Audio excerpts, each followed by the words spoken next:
Start by doing what is necessary, then do what's impossible, and suddenly you are doing the impossible. St. Francis of Assisi.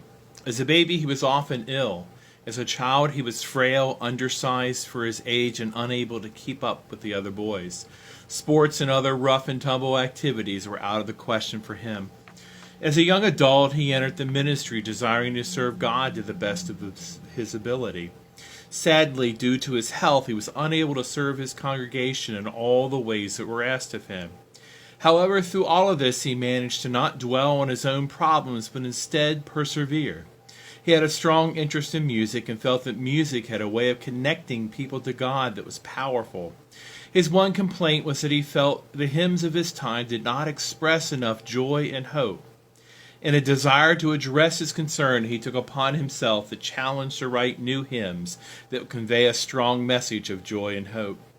Isaac Watts began doing what he thought was necessary, by doing what was possible, and suddenly he found himself doing the impossible. By the time of his death, he had written over 600 hymns, many of which we still sing today. Today we find ourselves in a time when we must do what is necessary by doing what is possible, so that the impossible becomes probable. Laying aside all that separates us, we must band together to offer God's grace to the world. In doing that, the seemingly impossible task of transforming the world can become possible. Lord, help us to remember that there is much that we can do in this time to help one another.